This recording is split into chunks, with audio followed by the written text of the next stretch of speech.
तीन बहनों की लालची भाभी। करिश्मा, रेशमा और मनीषा तीन बहनें हैं। उनका एक भाई भी है, मयंक। मयंक अपनी बहनों को बहुत प्यार करता है, लेकिन मयंक की पत्नी सविता इस मामले में मयंक से बिल्कुल ही अलग है। वो अपनी ननदों का जितना बुरा कर सकती है उतना बुरा करती ही रहती है और अपनी ननदों पर हुक्म भी चलाती है। करिश्मा, करिश्मा, तुमने अभी तक नाश्ता नहीं बनाया? तुम्हारे भैया को ऑफिस जाने में देर हो रही है। हाँ भाभी, बस अभी बनाती हूँ। करिश्मा, तुम ये ढीलापन छोड़ दो। कल को पराये घर जाना है। वहाँ अगर तुम इस तरह से काम करोगी तो लोग क्या कहेंगे कि माँ ने और भाभी ने कुछ सिखाया नहीं। और तुम्हारी दोनों बहनें कहाँ हैं? अब रेशमा मार्केट गई है और मनीषा सो रही है। क्या? सुबह के 8 बज रहे हैं और ये महारानी अभी भी सो रही है? ये कहते हुए सविता अपनी सास दुर्गा देवी के पास जाती है। माँ जी, देख रही हो अपनी बेटियों के तौर तरीके? क्या हुआ बहू, सुबह सुबह क्या कर दिया मेरी बेटियों ने? अरे एक तो अभी अभी उठकर किचन में गई है, दूसरी सुबह सुबह बाहर चली गई और तीसरी अभी तक सो रही है। क्या करूं मैं इन तीनों का, मैं तो परेशान हो गई हूँ। जा जाकर उठा उससे और रेशमा से मैं बात करती हूँ। सविता सीधा मनीषा के कमरे में जाती है और उससे कहती है, महारानी जल्दी उठो, सूरज सर पर आ गया है।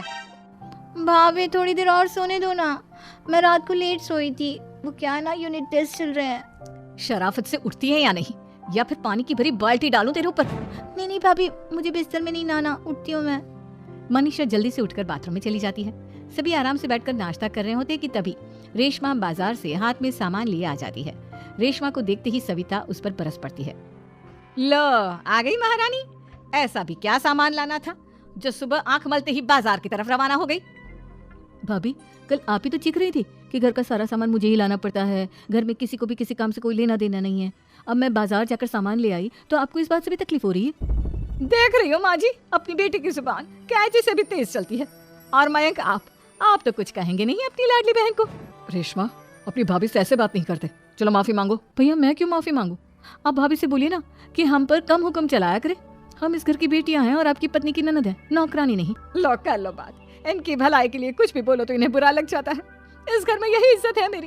देख लो माँ जी, आपकी बेटी किस लहजे में मुझसे बात कर रही है। सविता वहाँ से चली जाती है। मयंक को बहुत गुस्सा आता है, वो भी वहाँ से चला जाता है। फिर करिश्मा रेशमा को समझाती है, रेशमा, तुम्हें भाभी से माफी मांग लेनी चाहिए थी ना। लेकिन दीदी, मैंने कुछ किया ही नहीं, तो मैं माफी क्यों मांगू? हाँ करिश्मा दीदी, रेशमा दीदी जैसे ही घर में आई भाभी ही उन पर चिल्ला रही थी। हाँ, मैं मानती हूँ कि गलती भाभी की थी।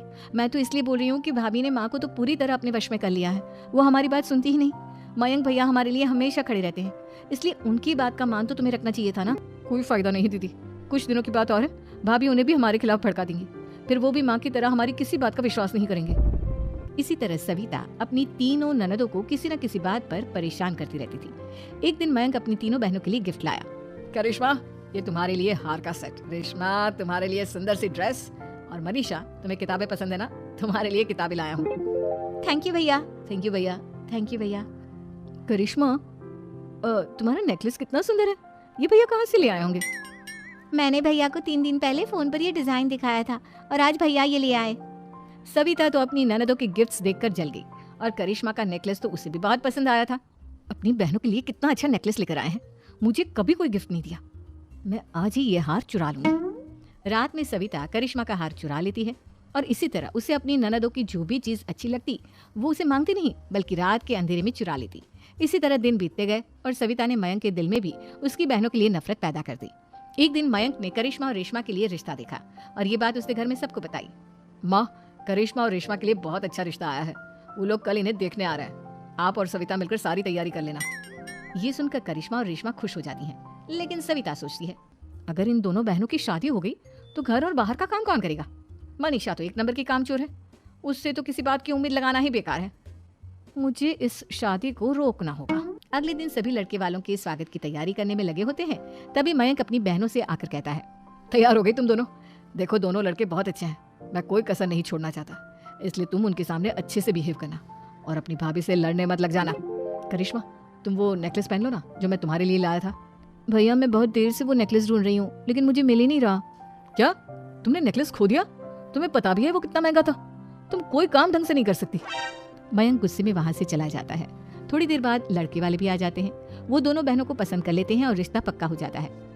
लेकिन सविता के दिमाग में तो कुछ और ही खिचड़ी पक रही थी। वो पंडित जी के पास करिश्मा की कुंडली लेकर जाती है और उन्हें पैसे देकर करिश्मा की कुंडली बदलवा देती है। जब लड़के वालों के पास करिश्मा की कुंडली जाती है तो वो दुर्गा को फोन करते हैं। बहन जी, हमने करिश्मा की कुंडली अपने पंडित जी को दिखाई थी। आपकी बेटी की कुंडली नहीं बल्कि दोषों का पिटारा है।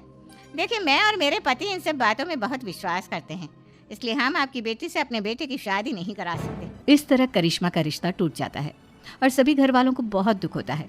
अब कविता सोचती है, चलो करिश्मा का तो रिश्ता टूट गया, अब रेशमा का भी रिश्ता तोड़ना है। क्या करूं क्या करूं?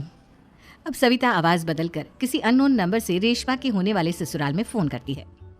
हेलो, मैं कौन हूँ कौन नहीं ये आपके लिए जानना जरूरी नहीं। बस इतना सुन लो कि रेशमा का 2 साल से किसी के साथ अफेयर चल रहा है। बस रेशमा का रिश्ता तोड़वाने के लिए सविता का इतना कहना काफी था। अब रेशमा का भी रिश्ता टूट गया।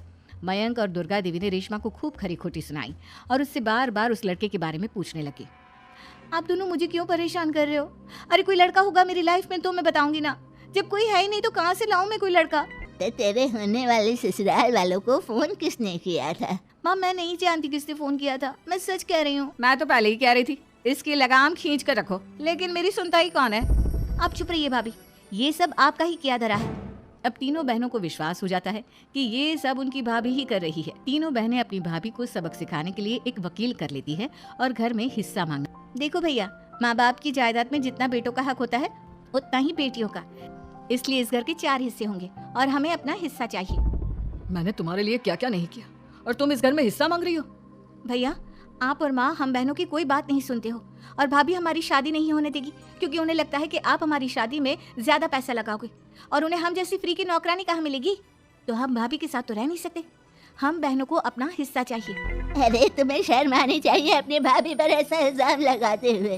वो तुम्हारे बारे में कितना सोचती है। हाँ माँ, भाभी हमारे बारे में बहुत सोचती है। दिन रात बस यही सोचती रहती है कि किस तरह से अपनी तीनों ननदों को परेशान करूं और कभी मुझे पढ़ने भी नहीं देती। दोनों बहनों का रिश्ता भी तो इन्होंने ही तोड़वाया है और रात में हमारे कमरे में आकर हमारी चीजें भी चुराती हैं। इसी तरह सविता की तीनों ननदें अपनी बात पर अड़ी रही। अब कोर्ट में तारीख भी शुरू हो गई। जब सविता को लगा कि उसकी तीनों ननद इतनी आसानी से नहीं मानने वाली, तो उसने अपने पति और सास को सारी सच्चाई बता दी और अपनी तीनों ननद से माफी मांगी। मयंक और दुर्गा को भी अपनी गलती का एहसास हो गया। अब सविता खुद करिश्मा और रेशमा के लिए अच्छा रिश्ता ढूंढती है और उनकी शादी करवाती है।